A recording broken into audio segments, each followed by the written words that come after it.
Assalamualaikum warahmatullahi wabarakatuh. Selamat sore, perkenalkan nama saya Latif Nurbayaki Dewantara dari kelas Hukum Sore kelas A tahun 2019. Di sini saya akan mempresentasikan mata kuliah Hukum Pemerintah Daerah dengan dosen pengaku Bapak Roni Sulistianto Luhuai. Jadi di sini saya akan menjelaskan mengenai refleksi atas pemisahan pemilu nasional dan pemilu lokal yang ada di Indonesia. Jadi di sini kan awal mulanya itu karena kepentingan sebuah urgenitas pemilu nasional dan pemilu lokal ini kan ini hadir setelah muncul beberapa pasal-pasal yang diantaranya ada pasal 347, pasal 167, pasal 3 ayat 1 Undang-Undang Pilkada dan sebagainya. Yang di sini menyatakan bahwa pemungutan suara itu dilaksanakan secara serentak yang dibagi atas pemilu serentak nasional untuk memilih anggota DPR, Presiden, DPD, dan 2 tahun setelah pemilu serentak nasional dilaksanakan pemilu serentak daerah, di mana situ untuk memilih anggota DPRD provinsi dan anggota DPRD kota atau kabupaten. Tapi di sini polemik itu muncul mengingat di sini ada pasal 201 ayat 7 itu pilkada dianggap bertentangan dengan UUD 1945 dan tidak memiliki kekuatan hukum mengikat. Selanjutnya pilkada yang menjelaskan tentang gubernur dan wakil gubernur, bupati dan wakil bupati serta wali kota dan wakil wali kota hasil pemilihan yang baru ini, yaitu tahun 2020 ini menjabat hanya sampai tahun 2024. Jadi ada semacam perubahan, ada semacam aturan baru. Nah, di sini urgenitas pemisahan merupakan hak warga negara untuk memilih secara cerdas pada pemilihan umum serentak ini terkait dengan hak warga negara untuk membangun peta checks and balance dari pemerintah presidensial dengan keyakinan sendiri. Jadi di sini untuk itu warga negara dapat mempertimbangkan sendiri mengenai penggunaan pilihan untuk memilih anggota DPRD yang berasal dari partai yang sama dengan calon presiden atau wakil presiden. Hanya dengan pemilihan umum serentak juga warga negara itu dapat menggunakan haknya untuk memilih secara cerdas dan efisien, serta dengan adanya pemilu serentak ini akan memberikan efek satu sama lain antara keterpilihan presiden dan anggota DPR, meskipun pengaruh itu akan tetap diserahkan kepada kemerdekaan dan kebebasan. Sebenarnya di sini terdapat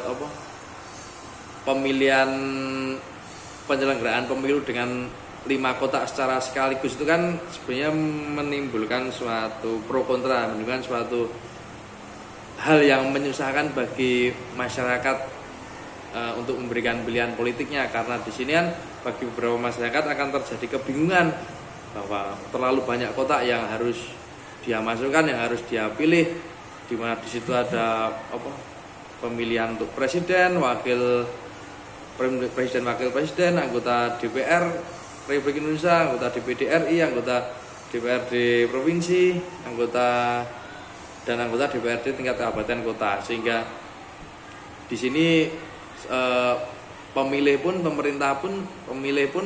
masyarakat pun juga akan merasa bingung, merasa dilema dengan banyaknya kotak pilih ini. Dan yang seperti yang kita lihat pada penyelenggaraan pemilu tahun 2019 kemarin yang dilaksanakan serentak, di situ ada pemilihan presiden, wakil presiden, DPR, DPD, DPRD kota dan DPRD provinsi, bahwa di situ juga memiliki banyak persoalan yang sebenarnya cukup serius, sehingga di sini membutuhkan semacam peninjauan kembali atau evaluasi yang lebih lanjut terkait adanya aturan tersebut. Nah, di sini juga selain itu muncul fakta-fakta empiris yang menyatakan penyelenggaraan pemilu serentak 2019 juga memakan banyak korban penyelenggara pemilu atau KPPS. Nah, dengan adanya 5 kotak, karena di sini kan semacam terforsir mereka dengan adanya penghitungan yang sangat banyak, adanya 5 kotak tersebut, di mana presiden, wakil presiden, DPR, DPD, DPRD kota dan DPRD provinsi. Jika dirunut ke belakang juga, desain melaksanakan pemilu serentak 2019 tersebut merupakan tindak lanjut putusan MK nomor 14 tahun 2013. Nah, kurang lebih dalam putusan pengujian Undang-Undang nomor 42 tahun 2008 tersebut, MK menegaskan bahwa penyelenggaraan Pilpres yang tidak bersamaan dengan penyelenggaraan anggota legislatif adalah bertentangan dengan pasal 22E ayat 2 tahun Undang-Undang tahun 1945. Putusan itu didasarkan atas 3 pertimbangan pokok, yaitu kaitan antara sistem pemilihan dan sistem pemerintahan presidensial, original intent pembentukan UUD 1945, efektivitas dan efisiensi penyelenggaraan pemilu, serta hak memilih warga negara secara cerdas. Di sini beberapa hal yang saya catat, yaitu pemisahan penyelenggaraan pemilu nasional dari penyelenggaraan pemilu daerah jauh lebih menjamin demokrasi daripada pemilu serentak. Jadi di artikel ini lebih baik dipisahkan daripada dilakukan pelaksanaan pemilu secara serentak, di mana hal tersebut dapat dibuktikan dengan beberapa alasan. Yang mana yang pertama, rakyat ataupun pemilih itu dapat menuntut akuntabilitas peserta pemilu 2 kali dalam 5 tahun. Yang kedua, peserta pemilu akan dapat fokus pada isu urusan pemerintahan nasional pada pemilu nasional dan pada isu urusan pemerintahan daerah pada pemilu daerah, sehingga mereka dapat bersaing baik dalam menawarkan alternatif program maupun alternatif calon kepada pemilih. Selain itu, peserta pemilu juga diwajibkan mempertanggungjawabkan kinerjanya kepada konstituen pada kedua jenis pemilu tersebut. Selanjutnya, media massa juga akan meliput dan memberitakan kegiatan pemilu daerah pada penyelenggaraan pemilu penyelenggara urusan pemerintah daerah.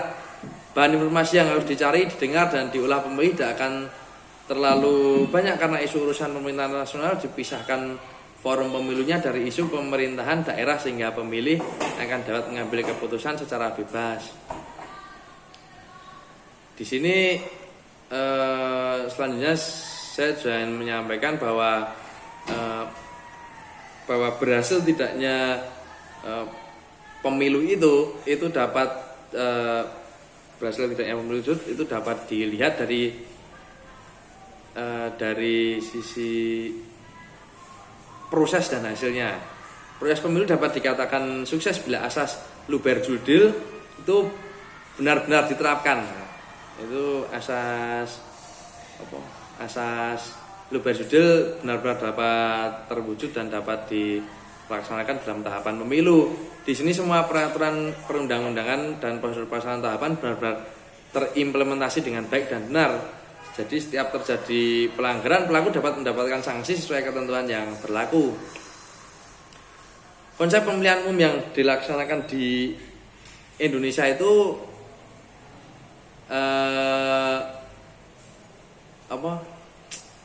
merupakan yang terjadi kemarin itu merupakan suatu hal yang perlu dievaluasi lebih lanjut, karena di sini banyak ketimpangan yang ada menurut artikel di sini. Jadi pemilu serentak itu mendorong terbentuknya pemerintahan kongruen karena partai-partai terpaksa harus menggalang koalisi lebih dini sebelum pemilu. Jadi pemilu serentak menimbulkan kotel efek, yaitu kecenderungan pemilihan presiden dan keterpilihannya berpengaruh terhadap pemilihan dan keterpilihan anggota parlemen. Jadi saling berkaitan. Jelasnya keterpilihan calon presiden A mempengaruhi keterpilihan calon anggota parlemen dari partai atau koalisi partai yang mengajukan calon presiden A. Dalam pemilu serentak, pemilih akan memilih presiden sekaligus partai atau koalisi partai pendukung presiden. Pemilih merasa memilih presiden lebih penting daripada memilih anggota parlemen. Padahal dalam pemilihan tersebut berbeda karena tupoksi masing-masing berbeda. Tupoksi presiden seperti ini, tupoksi DPD seperti ini, DPRD seperti ini, DPR RI seperti ini. Jadi pemilih merasa ketika itu dia memilih presiden, maka dia juga harus mendukung caleg dari partai yang mengusung presiden tersebut. Terus selanjutnya pemilu serentak untuk kelima jenis pemilu akan dapat dikategorikan efektif itu bila mencapai tujuan yang sudah ditetapkan. Doing the right things berarti melaksanakan sesuatu dengan tujuannya baik, cara maupun tujuan yang hendak dicapai keduanya harus the right things, harus baik juga. Kelima jenis pemilu tersebut harus didasarkan sesuai dengan tujuannya. Pemilu serentak untuk kelima jenis pemilu akan dapat dikategorikan efisien bila cara atau metode yang digunakan itu tepat. Cara atau metode yang tepat adalah efisien dari segi waktu, tenaga, dan juga dana. Manfaat dan keuntungan harus lebih besar daripada ongkos yang dikeluarkan. Manfaat dari suatu cara jauh melebihi ongkos yang dikeluarkan, maka cara apapun dapat ditempuh. Karena kelima jenis pemilu tersebut dilaksanakan secara serentak pada hari dan tanggal sama, maka penyelenggaraan kelima jenis pemilu tersebut niscaya akan sangat efisien setidaknya dari segi jumlah anggaran yang dikeluarkan karena kelima jenis pemilu dan pemilu demokratik merupakan substansi konstitusi, maka menurut hemat saya dalam mencermati artikel tersebut, pemilu serentak untuk kelima jenis pemilu tersebut harus ditinjau dari dimensi efektivitasnya, bukan dari dimensi efisiennya. Di sini para ahli ilmu politik, baik perbandingan politik maupun administrasi publik, banyak memperdebatkan isu demokrasi dan efisiensi. Akan tetapi tampaknya terdapat semacam konsensus bahwa demokrasi harus mendahului efisiensi. Jadi bila dihadapkan dengan dua pilihan tersebut, saya pilihan akan jatuh pada demokrasi. Akan tetapi karena efisiensi juga penting, sering disebut asas manfaat, maka bila terdapat sejumlah alternatif pilihan, maka efisiensi akan juga dihadapi sepanjang jalan dengan prinsip demokrasi. Jadi seperti itu. Di sini kesimpulan yang dapat saya jabarkan menurut artikel tersebut adalah bahwa urgensi dilaksanakannya pemisahan pemilu nasional dan daerah ini adalah belum berakhirnya masa jabatan pejabat publik jika dilaksanakan pemilihan serentak serta penyelenggaraan pemilu 5 kotak telah membuat pelaksanaan teknis pemungutan dan penghitungan suara menjadi sangat panjang dan melelahkan yang berpotensi dapat menghilangkan nyawa seperti halnya terjadi tahun 2019. Maka itu banyak anggota KPPS yang meninggal karena faktor kecapean dan kelelahan. Penyelenggara pemilu serentak seyogianya dirubah dengan adanya pemisahan pemilu nasional dan lokal dikarenakan banyaknya pejabat publik yang masa jabatannya belum akan berakhir. Selain itu, dengan pemilu 5 kotak juga sangat menambah beban kerja penyelenggara pesta demokrasi yang dapat berpotensi membahayakan keselamatan seperti halnya terjadi tahun kemarin 2019. Selanjutnya di sini masalah pembulatan pemilihan serentak terjadi setelah pelaksanaan serentak pada tahun 2019 memakan banyak korban dengan sistem 5 kotak yang menambah beban kerja petugas. Tetapi apabila tidak diserentakkan, pemilihan umum akan berakhir pula kepada lemahnya posisi presiden untuk menyelaraskan agenda pemerintahan serta agenda pembangunan karena pemilihan kepala daerah dengan DPRD tidak diserentakkan. Kepala daerah sebagai perpanjangan tangan pemerintah pusat sekaligus sebagai penyelenggara otonomi daerah untuk tujuan pembangunan nasional akan menghadapi perubahan konfigurasi politik yang berubah-ubah ketika pemilihan kepala daerah tidak diserentakkan dengan pemilihan anggota DPRD baik di tingkat provinsi maupun pada tingkat kabupaten atau kota. Pelaksanaan pelaksanaan pemilu serentak sangat baik jika diterapkan, akan tetapi dibutuhkan kesiapan yang matang sehingga tidak akan muncul pergulatan sehingga pelaksanaan pesta demokrasi tidak hanya dilaksanakan berdasarkan menyelaraskan agenda pemerintahan serta agenda bangunan, karena pemilihan kepala daerah dengan DPRD diagendakan menjadi satu, akan tetapi harus dapat melihat hal yang lain yang berkaitan dengan ekonomi sosial budaya tambah dengan kondisi pandemi COVID-19 yang sedang kita alami saat ini yang belum berakhir. Kurang lebih sekian yang dapat saya sampaikan mengenai artikel dari Bapak Roni Sulistianto Luhuai yang berjudul Refleksi atas Pemisahan Pemilu Nasional dan Pemilu Lokal. Kurang lebihnya saya mohon maaf. Saya Latif Nur Baihaqi Dewantara dari kelas Hukum Sore kelas A tahun 2019 mengucapkan mohon maaf dan terima kasih.